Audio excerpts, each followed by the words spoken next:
Go. Okay. Hello, my dear Hello, friend. my sister.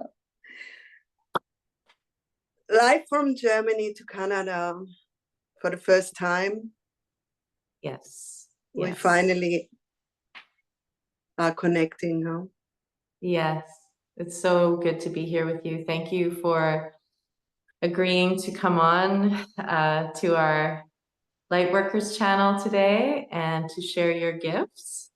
And,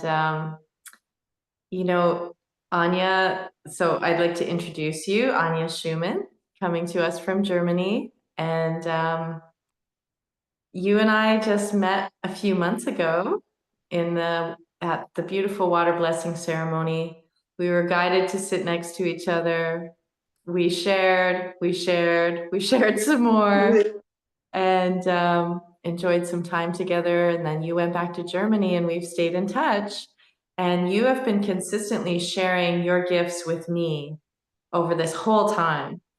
And so I felt moved to invite you to share your gifts with the group today, because you have such a deep experience of astrology and the gene keys. And whenever we're talking, you're letting me know what's going on in the now moment, and you're so tuned in. So I felt moved to invite you to share here today. And Thank you. because we always have so much fun in our conversations. So I'm going to hand it over to you now and invite you to maybe say a little bit about yourself and introduce yourself. Yeah. Yeah. And let us know a little bit about who you are. Yeah, thank you. Thank you. I feel really honored, to be honest, to be able to speak also for the first time. And for me is like an initiation to show myself now in terms of being seen also by you, recognizing my gift, because already we met in person in Canada, and I felt like, like invisibly already the energy was there. And just afterwards, when we started to talk astrology and gene keys, then it became clear. It's like, oh wow, why are we meeting, and what are these vibrations for us to explore. And then off we go, and knowing that your moon also is in Gemini, very, very interesting, because now also we are just in preparation for this new moon in Gemini on Monday, and this is when we are meeting for the first time. So I feel that's a validation of the communication already going on, and I can see how your moon in Gemini is vibing with my Mercury in Virgo and Uranus in my second house. So it makes complete sense, to be honest. And now, having dived deeper into your astrology, also combining the outer layers, the new consciousness of the Kuiper belt objects like Haumea and Hawaii and Setna, all of this new expansion of consciousness that we are now sharing. And it makes even more sense in terms of these times we are in, that we are birthing a new consciousness. Very, very clear. Oh, that is so beautiful. Thank you. Thank you. This is how I feel. Is every time we get together, it's this incredible synchronicity of, we are on the path together and expanding together. And when we get together, there's a lot of playfulness. We have a really good time. It's always fun. It's never work. It's never work. It's easy, and it feels like Gemini is really about your environment and being inspired and being also funny. And I felt the last few days it was really, really strong for me to also feel the vibration in my brain, and the rewiring. It's like is passing energy is very on. So how to bring that in the body, how to embody these frequencies, when there is not only the upcoming new moon, but it's also Jupiter in Gemini, and so many other aspects at the same time coming together and ending cycles. Like, it's massive. Okay. So tell us a little bit more about that, about ending cycles. That's what you said, right? Exactly. I want to talk about Saturn now on 29 degree of Pisces, which tomorrow will go into 0 degree Aries, which is the creation point, or what we call the birth canal. So this is the start. This is like a kickoff of a new era, literally. Saturn going into Aries now, initiating this new timeline until September, and then meeting Neptune, so to say, in the same birth canal. And then both of the planets go retrograde and meeting for the first time next year in 2026. So we are in this dance, like really initiating now the new, I would say, identity, a new structure for identity. We are now letting go of these karmic layers. It's ending a 30-year cycle for each and every one of us, collectively and personally. So it's huge. Okay. And Saturn is also about, the physicality and the bones, the karmic layers. So that's why it feels also very intense in the body, I feel. I'd like to just footnote this by saying that you and I are talking on Saturday. What's the date today? May 24th. And we're going to be posting this on Monday. So when you say it's happening tomorrow, we're talking about Sunday. So maybe if you could tell us the aspects and when they're happening. When is the new moon in your time, my time? Okay. Whatever. Just so tomorrow. Clarify. Yeah. Exactly. Tomorrow, the 25th. Yeah. Saturn will go for the first time into 0 degree of Aries. Okay. Yeah, and that will be tomorrow night. So it will be for you during the day. Okay. So we are talking about, from my time in the morning, 25th, 7 a.m. in the morning. So it would be for you 9 hours back. Right. So that'll be tonight. Saturday. So exactly. So we are already in this timeline, and I think certainly I could feel it not only this week, but also last week. And the intensity of this 29 degree, which is called the energetic degree, which is actually accumulating 30 years, or 29 degree or 30 degree, all together in that intensity to come into the new birth of 0 degree Aries. Okay. I want to share with you, just as a little aside, that I had a dream 2 nights ago of a beautiful place that was all white with open spaces, and there was a huge gathering, and it was a wedding, and there were fireworks going off, and this place had a lot of water, and there was a water slide, and the water slide to me was like the birth canal.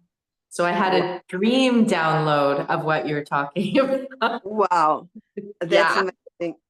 So I can, if I look in your charts and we'll look at the transiting Saturn now is in your 4th house, so 4th house is your cusp between Pisces and Aries. So, and also the 4th house stands for ancestor and your inner truth, your inner self. So that really, that image you shared, you can't put it into any other beautiful imagination, or symbolic also to understand, so that there is a birthing happening. And as we know, the dreams are actually guiding the way of the soul. So tell me a little bit more about this. You were talking about the Saturn and Neptune, did you say, coming together? Yeah. So tell me a little bit more about that. So for you, the same placement, Saturn and Neptune and the North Node. So it's all happening for you in the fourth house together also with the asteroid of Ceres, which means it's about inner nourishment. You know, it's the story again about Persephone and the daughter Demeter. Yeah, the whole mythology about the underworld and nourishment, self-nourishment. So what is happening new for you at home, I wonder, in that A change? lot. Yeah. There's incredible changes happening here on the level of the divine masculine, powerful shifts. Okay. Yeah. Yeah, huge shifts happening of truth coming to light and speaking truth and boundaries and standing up for self. That's what's happening at home. Yeah, because Neptune is all about living the new dream. You know, like if Neptune is about dissolving boundaries, Saturn is about creating boundaries. Okay. So you got the boundaries, creating new boundaries, initiating a new part of you, Aries. The impulse of the masculine, the new impulse. And Neptune is about dreaming the new dream into existence. You know, the divination also of the new birth. Okay. And I just saw that the transiting Saturn and Neptune is in square to your Venus in the first house, Venus in Sagittarius. Like, I would assume, you know, like that inner wisdom you already carry every day as an essence is being adjusted, you know, the square opportunities for us to really grow. Beautiful. Tell us a little bit more about what you were talking about the next. You were talking about Saturn going. So when does the retrograde happen? You said it's going into Aries and then retrograde. First of September. 1st of September is the retrograde? Yes. So from tomorrow until the 1st of September, Saturn is in Aries, initiating that new phase together with Neptune. Everyone is talking about that. And then in 1st of September, the retrograde happens until next year hang on, I have to double check. But basically they're going both retrograde back into Pisces. Okay. All right. And so then dance together into Aries, back into Pisces, and then back into Aries again next year. And next year in February they really come together then, because they are not together now. They are still like, you know, half a degree apart. So it's kind of like this dance, and I feel like it's really like being in the womb, in the birth canal, and being able to hold these energetics. To feel the contraction and the release. Because they represent that. Because Saturn is more contraction and Neptune is more release. Well, Neptune is actually the nothingness. I mean, like the everything. You can say also is it's the void, is pure love, potential, the oneness. And Saturn is the boundary around consciousness. And it's also the second phase of the birth canal, you know. So I'm thinking of my work, Stanislav Grof, you know, looking at the four matrices of the birth imprint, which is Neptune, BPM 1, then is Saturn, BPM 2, Pluto, BPM 3, and Uranus, BPM 4.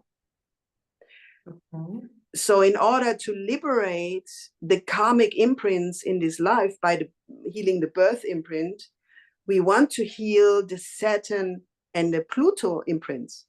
which is when we come out of the water, when the water breaks, this is Neptune, we come into the Saturn phase of the karmic forces where the cervix is still closed, but the contractions are on.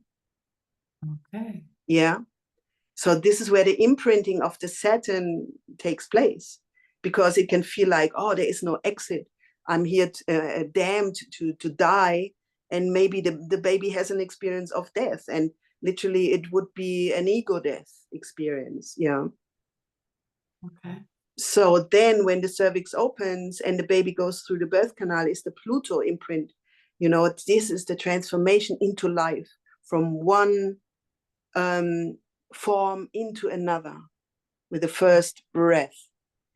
And to liberate the soul really from the karmic imprint, you want to clear Saturn and Pluto layers, so you can tap into the Neptune and the Uranian frequency to liberate. Wow. Makes sense? Oh yeah. In my such work a now, wonderful because knowledge. like, Yes. so yeah, collectively we are in this birthing, and how does it feel to be in this Saturn frequency? How does it feel? And I have it natally Saturn in Aries. Okay. So for me, it's like I'm coming up to my Saturn return. But again, I can talk about, Mars, Aries is the force. Yeah. And Saturn is the contraction or constriction. And I have Saturn retrograde, which means like one foot on the gas and one on the brake. And how internally can I work with that? Wow, that's powerful. Well, it's a lot of work and practice around, dealing with also with anger, like unimpressed emotions, but also it's teaching me a lot of patience. And ultimately, I'm learning this patience in the second birth canal phase to wait for the birth. And that's where I have learned it or felt it the first time. It's like, okay, I'm not ready yet. Not ready yet. I have to wait. Okay. Yeah, and also transforming or transmuting that sense of waiting. Transforming it into?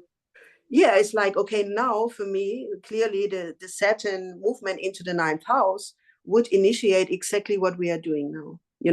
For me, it's not time to wait anymore. What am I here to do? I know exactly Saturn in the 9th house. I'm here to talk now, or to share myself, what I know. And it's about remembering, yeah. And there I want to go back to the frequency of understanding the Gemini archetype is about the duality, and really understanding how we work with the black and the white, and the left and the right brain, like the intuition, and like the what we call it, the mind, okay. Yeah, conscious mind. Yeah, exactly. Mind. Okay. And wow, that's powerful. Okay, so let's drop into some talk about Gemini. Yeah, the alchemy, ultimately, the alchemy of the left and the right brain. Yeah, okay. The rational and the intuition, how to balance that. Okay. And so as we're moving towards this Gemini new moon, that's happening on Monday, or is it Sunday where you are? Monday? Oh, hang on. Actually, it's on the 27th for me. So Tuesday? Yeah. Tuesday. Yeah. Tuesday for me in the morning. So for you then 26. Monday night? Yeah. Yeah. Okay. So tell me more about Gemini, because you said that it would be fun to talk about this Gemini new moon, partly with me because I do have my moon in Gemini. And you said for you, it's going to be sitting on top of your Gemini. You're going to be so smack on activated. Okay. So, I mean, the new moon is on 6-degree Gemini, and your natal moon in the 7th house is on 5-degree Gemini. Okay. So it's going to activate your moon, which, if I go now into the fixed stars, your moon is conjunct Aldebaran. Yes, okay, yes. You were talking about this. And this is some of the galactic astrology that you're Royal studying, stars. right? Because you're bringing in a lot of information that a lot of people maybe haven't heard about before. Yeah, like the 4 royal stars, you know, they are almost like angelic frequency also. Yeah, and they are each of them are coordinated to the directions. So there is Regulus, Fomalhaut, Aldebaran, and Antares. Okay. And that's a consciousness which, when it's placed like in your chart, when it's visible, then it's very powerful to know about what does it mean. Aldebaran, you know, what is that consciousness? What it means to have Regulus on my Venus, for example. So I've been integrating the Regulus star, which is royal star, and it actually really talks about a lot of past life, like royalty blood actually. And for my brain to really get that and integrate that has been very interesting, but because I can only say how is it really coming through by observation and correlation. Yeah, understanding is sitting on my Venus in my 1st house retrograde, which to me means like I'm integrating from past life the Regulus frequency of super abundance, actually. There is a lot of support. Okay. Especially in the time now that I'm here, I'm selling the house, my family house, and doing a lot of ancestor work. And now that I know I have so much support, you know, it helps a lot. Right. You know that they've got your back. Exactly. Okay. Yeah. And then, to connect with that consciousness. And for you, then I would go into, okay, Aldebaran, I would start reading about Aldebaran. Yeah. Contemplation, reading information. So that for you, it makes sense to me, because already you have the moon in Gemini. So you have the Aldebaran in Gemini in your 7th house. And what are you doing with your friends? You're setting up a podcast and doing your work, where communication on the higher levels is exactly what you do. You know, bringing in the divine frequencies. Yes.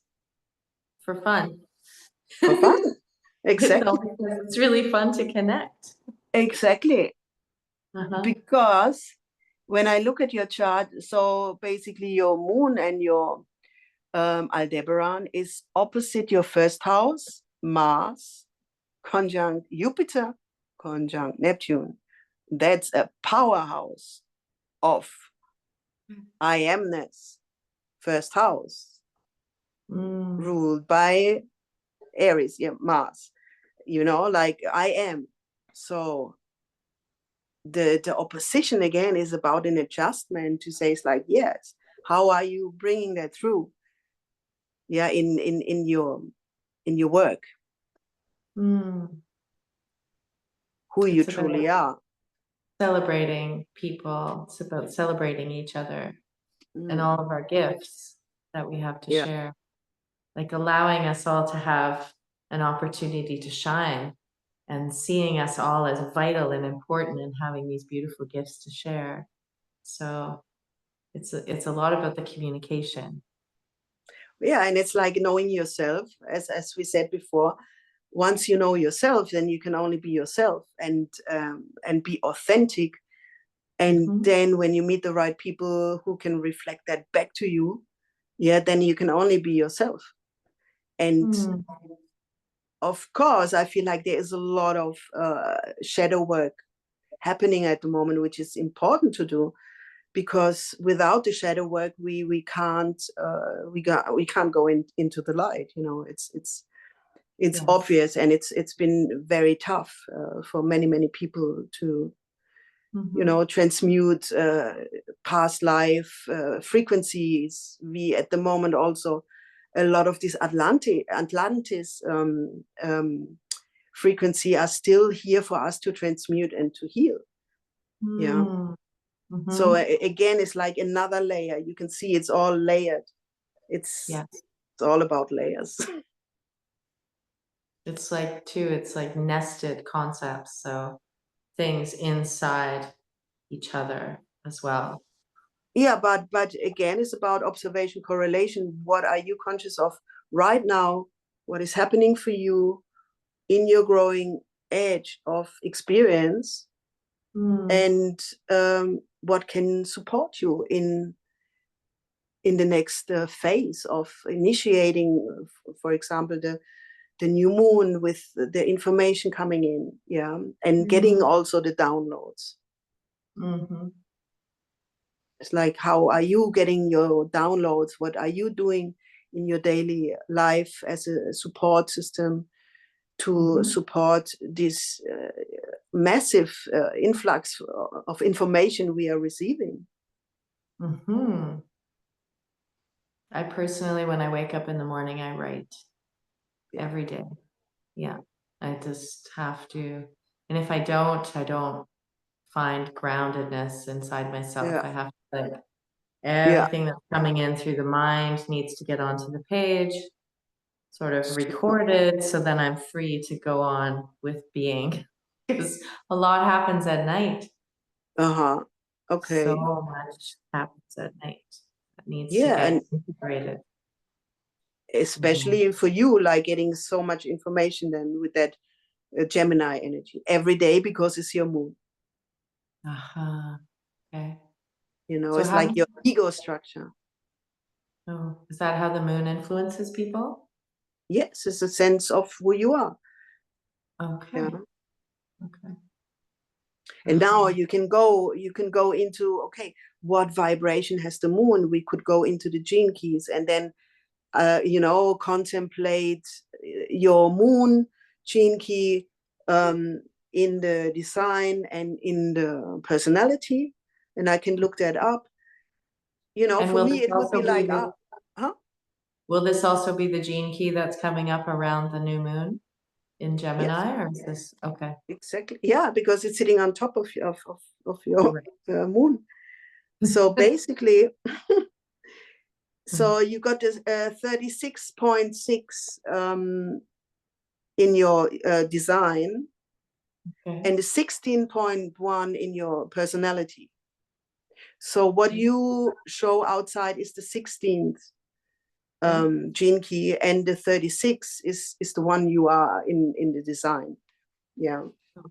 Okay. And for me, because I know I have the Chiron in 36, I could talk about the 36, what it means. And it's about becoming human, you know, ultimately. Oh, interesting. Yeah, and it's like really having the wound of the world, you know, like knowing the dark night of the soul, you know, like also, you know, mentally to have a collapsed mind, and, you know, the frequency of what we are carrying actually to transmute in the collective right now. Okay. So it's a much larger perspective on the frequency when you go deeper into your moon sign placed in the 7th house in Gemini. Okay. And what are the in the gene keys? We have the shadow and the gift and the city. Yeah. Right? So what is that for gene key 36? Hang on, I have to. I got so many tabs open. I honestly, if you look on my computer, it's like, and I can multitask, you know, it's like that thing. and I can be on so many multi-dimensional level at the same time. That's So awesome. yeah, I feel like this is exactly how I work. It kind of is what the path represents, isn't it? It's multiple dimensions of existence and awareness at the same And if I can open the app. time. Yes, 36.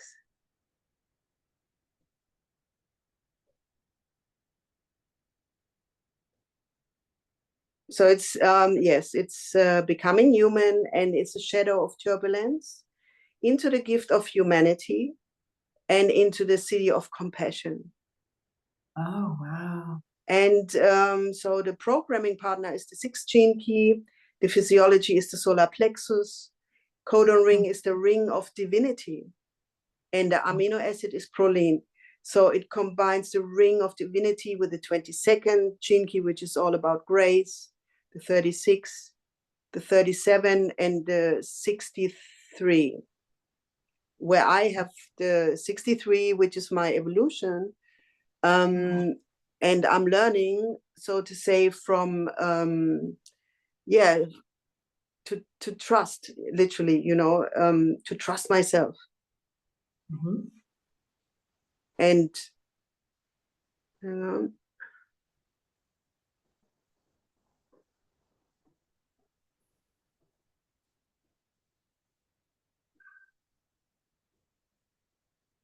36. Reaching the source, it's called, and it's the shadow of doubt to the gift of inquiry and the city of truth. So for me, the evolution to really understand, and it's like very mental. Yeah, it's for me, it's very mental, because I know I'm shedding all of these old belief systems. Yeah, that's why also for me is intense to understand the alchemy of what is mine and what is not mine. Yeah, where are these thoughts coming from? Yeah. Mm-hmm. And the inquiry for me is exactly the healing journey of contemplation rather than learning information. And the gene keys for me is perfect, because when I listen to the gene key, and I can do whatever I do in my daily life, I have it in the background, I have it on my earphones, I'm on the bike. So if I have to listen to a gene key, then I do that, while I'm doing something else. Yeah, and I'm still getting the information, and then I can tell, it's like, wow, here there is a shift, because something I needed to hear gives me a clunk, like an insight, an epiphany, and it's like, now I know it. Boof. And this layer is I get it. Yeah, and then I can move on. Wow. And I feel like this is maybe the alchemy, how to really understand how to work with an incredibly powerful mind. Yeah, the polarization, and to constantly have to go back in again, being out in the world and getting all of the frequency, especially when we are so sensitive, and then to go into the silence, meditation, and time alone.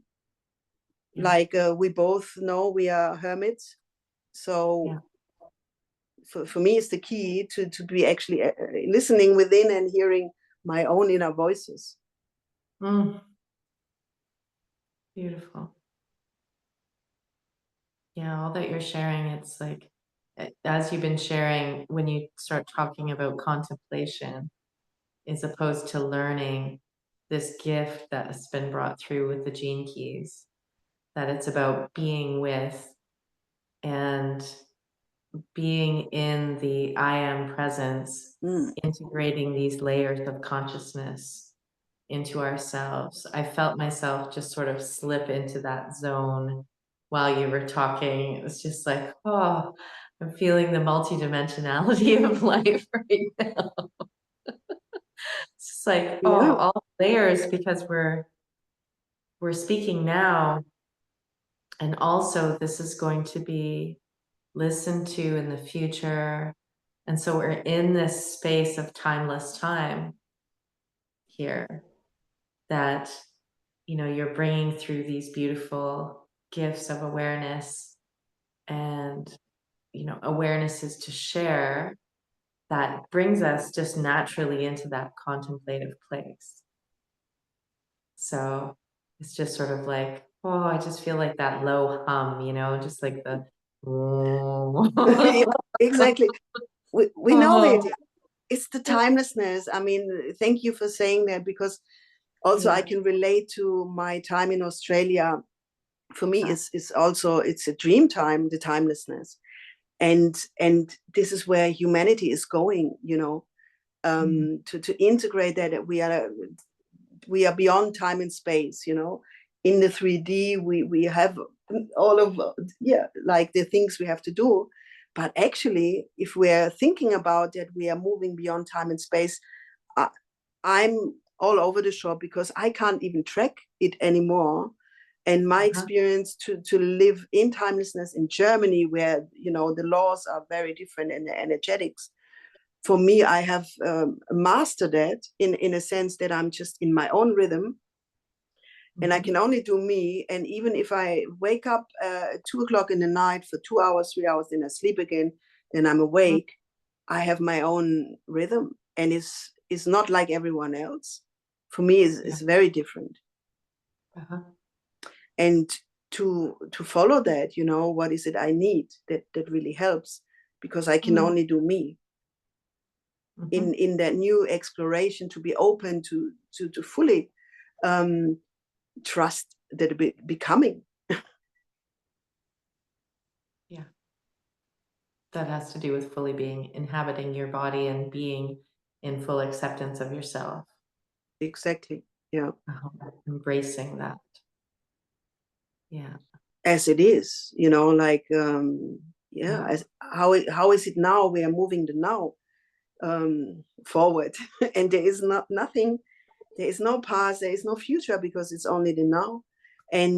But it comes together when we remember the past, I feel. So how we bring the past into the now, so we can, you know, we can actually decide what we project forward in understanding what is in our mind, because it's so powerful. So bringing the past into the present moment, like without judgment, just being with it, being in a very neutral place with it. Yeah. Yeah. Yeah, especially when we heal these old timelines with Atlantis and things coming up, you know, not to bypass, to feel it, but not to be attached also to the emotional layer.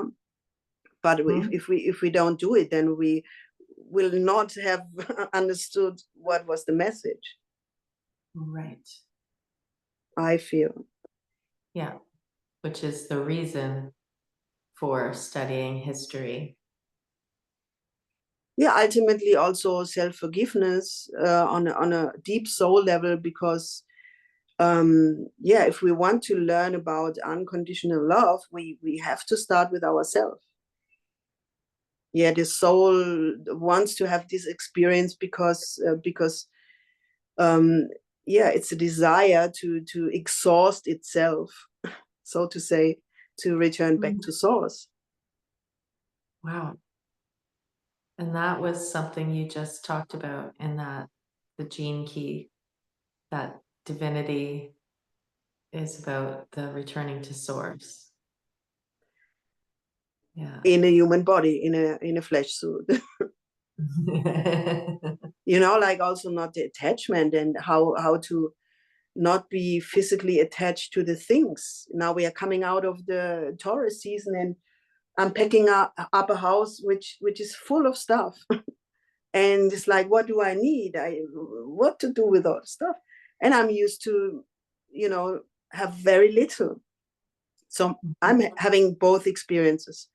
But again, I'm being invited to really see, is like, okay, what needs to go, and what new things are really important for me now to integrate, because also we've been through all of these retrogrades, reprogramming the inner masculine and feminine is so we want to know what are our needs, what are our real desires. What to bring with us going forward. Yeah. And with that also the shedding of which can't come with us anymore because it's outdated literally, and then we have to let go. Relationships and jobs and places we live, you know, is not a cookie cutter moment. Is deep transformation, I feel. On a very personal level. And collective, yeah. And collective, yeah. Bringing us around to like what the work that we do personally is what we bring to the collective. We're doing this transformative alchemical work ourselves, totally. Which then brings it into the sphere of the collective. Exactly what you're doing. You know, like your activation is a confirmation of already your work. So I would say it's like, what is the intention to bring forward now in the new frequency that we know?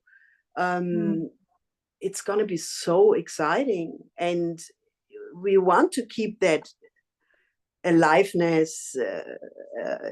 We want to kickstart something which really brings us joy and brings us the right people to bounce off, and to really have new ideas, you know, and that for me is really important to integrate it and to say it's like, okay, now we're getting out of these shadow aspects. Here is the shift.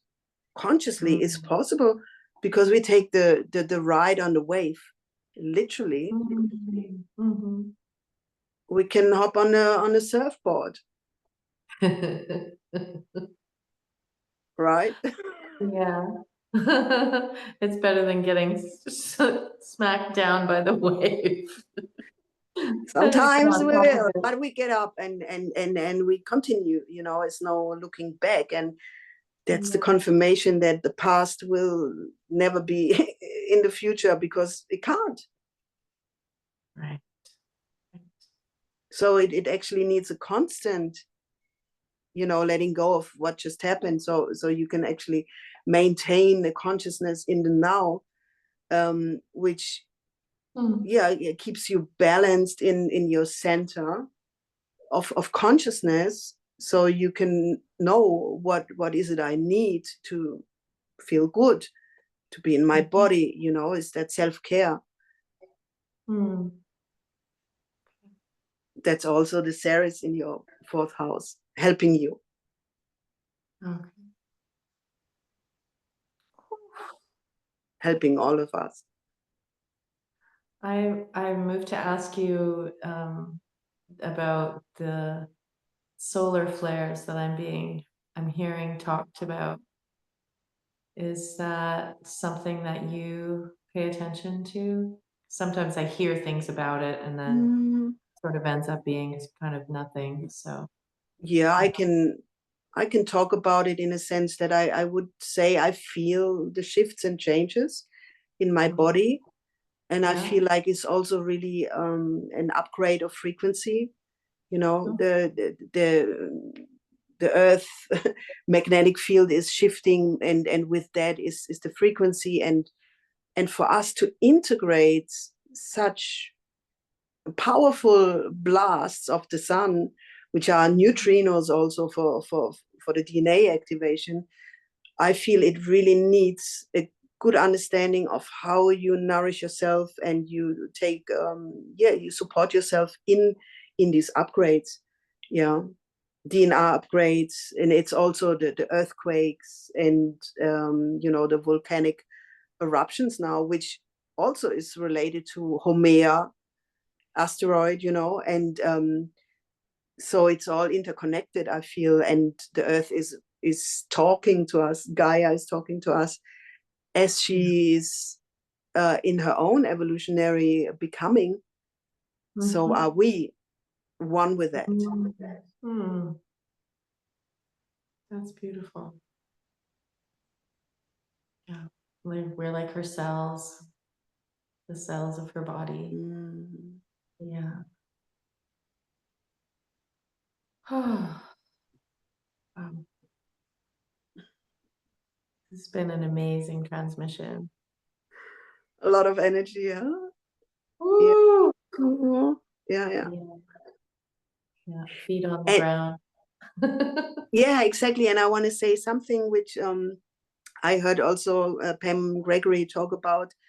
It is the frequency of Atlantis is really about healing for us women, also the voice, and to speak up now. And this is what we are doing. Yeah. So one part of this layer would be also, to talk about what we experience and open our chakras. Okay.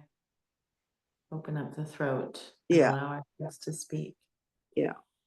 Oh, that's beautiful. Thank you for bringing that. That occurs as a relief. There have been all kinds of stories about whether we can talk and whether it's safe to express ourselves. Exactly. Yeah.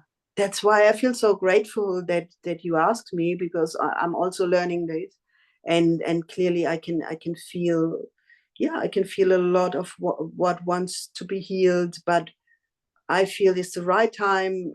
It's a great opportunity, and I can only say I'm here to support. And I'm also, I want to share, I'm going to a conference first weekend of September here in the south of Germany. It's a castle, it's a beautiful place with the Arcturian ambassador group. Wow. A conference called the Star Conference, and it's going to be amazing. So her name is Vivian Chevaux. She's the Arcturian ambassador, and she's coming to open and heal the grid in Germany. Whoa. It's absolutely amazing. So, and I'm going to be there. I'm going to volunteer. So I'm going to hang out 1 week with these amazing people. And we can do a live from there. Why not? Yeah, let's do it. Absolutely. Yeah. Gosh, that's amazing. Thank you for bringing that in today. And I think for Germany, it's very, very important. And for my work here, especially with my ancestors, I feel so grateful. I'm super supported. But for me, it's a validation that, that here in Germany is something is happening which will help the whole grid of humanity just by healing these portals now. That is so powerful. It's so good to hear about that and to know that you're going to be there. Your amazing gifts. Yeah. Beautiful. Wow. Wow. Thank you so much, my friend, my sister. Thank you. This has been absolutely amazing. So enlightening. I feel like I've learned so much, and I can feel it all in my body. It feels like a great exhale, like a big relief, Oh, it's a rebirth, yeah. Yeah. To move, to breathe out and just to ground it in the body, like how we bring this together. When here it's on and it's a lot coming through, but again, is the most important is the grounding. Daily. To actually feel the embodiment of, I feel like I've received an activation talking with you. Yeah. Thank you. Yeah, wow. We are doing this together, and we are doing this together, no doubt, and we are here exactly to share and talk, and I'm so excited that that we can do this, and I'm looking forward to doing more, to be honest. Me too. And it could be, we just hang out, and share whatever wants to be shared. Yes. Yeah, whatever's in the field, just being present in our I am presences, both of us, and just being in the emergence of what's coming through. It's so easy. It's so easy, right? No way to go, nothing to do, just being here. Yeah, just sharing. It is enough. Yeah. So thank you so much. Thank you. So grateful. So grateful for you. And until we do this again. Meet again. Okay. Much love. Much love to you. Okay. Ciao, sister. See you soon. See you soon.